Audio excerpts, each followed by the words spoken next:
Hello everyone and welcome to today's video. Today we're talking about the 2026 California governor's race, where Emerson College has released their first governor poll and also the first one without Kamala Harris's name being included. And it shows that Democrat Katie Porter and Republican Steve Hilton start out with the highest numbers so far. So just to give you the breakdown of this poll, a new Emerson College poll survey finds that Democrat Representative Katie Porter leads the primary for California governor with 18%, followed by Republican political commentator Steve Hilton at 12%. Riverside County Sheriff Chad Bianco has 7%, former Democrat Los Angeles Mayor Antonio Villaraigosa has 5%, and a plurality of voters, 38%, are currently undecided.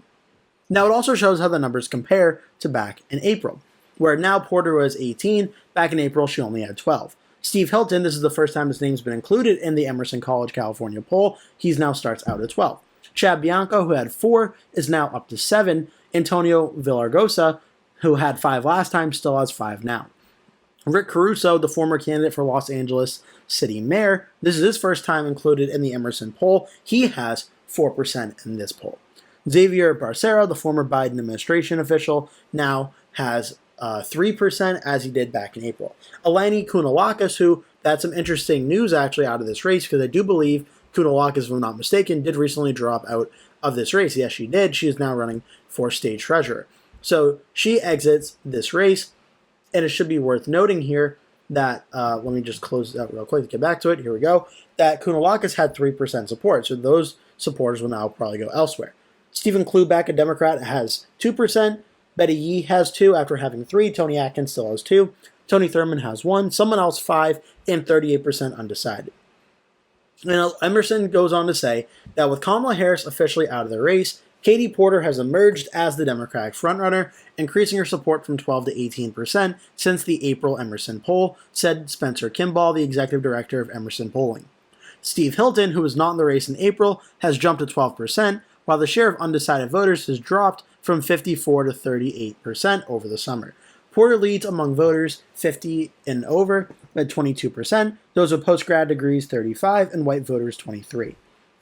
Now it also mentions 2028. We're looking ahead to the 2020 presidential nomination contest. Democrat Governor of California Gavin Newsom leads the primary with 23%, followed by Pete Buttigieg at 17%, Vice President Kamala Harris, who was the senator from California and is from California, in third place at 11%. AOC Alexandria Ocasio-Cortez in fourth at 9%. On the Republican side of things, 40% support Vice President Vance, 10% support RFK Jr., and 9% support Governor Ron DeSantis. Now, the current governor of California, Gavin Newsom, holds a 44% job approval rating to 38% disapproval, overall plus 6%. President Trump holds a 30% job approval rating among California voters to 58% disapproval. So he's down about 28% in the state of California, really not too much of a shock in such a blue state. On the generic congressional ballot, Democrats have a 22-point advantage, 54% to the Dems to 32% for the Republicans, with 15% undecided. A third of the voters, 33%, support the proposal to redraw California's congressional map ahead of the 2026 elections, while 25% are opposed and 42% say they are unsure. Support to redraw the state's congressional map ahead of the midterms is strongest among Democrats by a 23-point margin, 42 to 19, and opposed by an 8-point margin among Republicans, 36 to 28.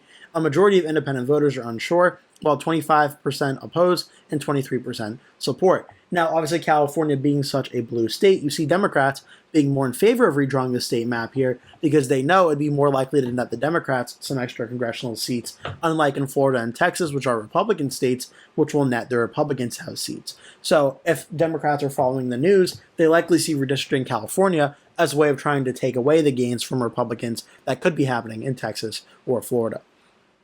As for the issues, the economy is the top issue for 30% of California voters, which is down from 40% in April. Housing and affordability is at 19%, immigration is at 15%, which is up from 7% back in April. Threats to democracy is at 13%, and healthcare at 8%. Housing affordability is 14 points higher for California voters than compared to the U.S. voters overall, while concerns for threats to democracy is 10 points lower than the Emerson National Poll. A majority, 61%, of California voters view tariffs as more of a tax on U.S. consumers, while 26% views tariffs as a tax on the foreign country. Democrats view tariffs as a tax on the consumer, 79 to 11, while Republicans view tariffs as a tax on the foreign country, 54 to 32. A majority of California voters, 60%, think mass deportations of undocumented or illegal immigrants in California are a bad thing, consistent with the April Emerson poll. 40% think mass deportations are a good thing. 49% of voters think California's government should spend more on firefighters, staffing, and equipment, knowing that increased funding may require a tax increase, which is down from 62% in February. 43% think the government should spend the same, up 8 points from February, and 8% think it should spend less. Just over half of California voters, 51%, agree that Los Angeles is an ideal host city for the 2028 Summer Olympic Games, while 27% disagree, 23% are unsure. Now, black voters, 64%, voters aged 30 to 39, 57%, male voters, 54%, and college-educated voters, 54%, most agree Los Angeles is an ideal host city for the Olympics, while Republican voters, 42%, voters aged 50 to 59, 33% are most likely to disagree that Los Angeles is an ideal host city for the 2028 Summer Games. The Emerson poll in California was surveyed between August 4th and August 5th, and a sample of roughly 1,000 registered voters with a margin of error of plus or minus 3 points. The Democratic primary had a sample of 444 likely voters with a margin of 4.6. The Republican sample size was 221. So this is very interesting. And when you look at the race right now, the way California currently does it is their elections, the top two vote getters will advance to the general election. Now, right now, there are still a lot of candidates running, so it's going to be a very wide open primary all the way until primary day in the state of California. But this poll shows that Democrat Katie Porter seems to have benefited the most from Kamala Harris officially announcing that she would not be in the race. The last poll from Emerson College from back in April that had Harris in this race showed her at 31%. Katie Porter was only at 8%. Now, Steve Hilton was not in the race at the time, nor was a lot of the Republicans, but Chad Bianco and Xavier Becerra was.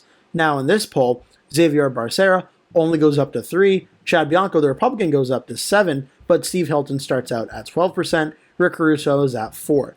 But it seems that a lot of Kamala Harris's 31% support, that was 39% undecided in this one, a lot of it seems to still remain undecided at 38%.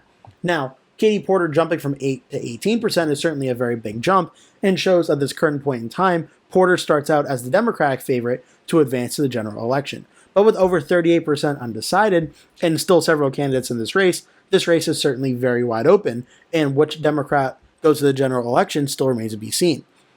Now, as I've covered in a few videos before, California election law states that the top two vote getters advance. So it's possible that it won't be a Democrat versus a Republican in California in 2026, if there's enough split vote here. It could end up being two Democrats that advance. It is also theoretically possible two Republicans could advance, but given how Democratic the state of California is, the odds of that happening are super, super low. So it's more likely we're going to see a Democrat versus a Republican or two Democrats facing off. Katie Porter so far seems to be one of the most likely Democrats to advance, as even in the polls with Harris in them, she usually was the second place choice among Democrats in these early polling. After her, it remains to be seen if Antonio Villaraigosa or Chad Bianco or Xavier Becerra or Rich Caruso, if any of these other Democrats can catch fire and take some support away from Porter. We'll have to wait and see how that all plays out. As for the general elections, though, they're all listed as safe for the Democrats. The last governor election in 2022 was an 18-point win for Gavin Newsom, and I don't think it's really going to be anything different in 2026. We're likely going to see a safe Democratic win, so much so that I have the state listed as safe for the Democrats on my 2026 map. I hope you enjoyed this video. Make sure to like and subscribe if you did. Leave a comment below, tell me your thoughts, and I hope to see you in a future video.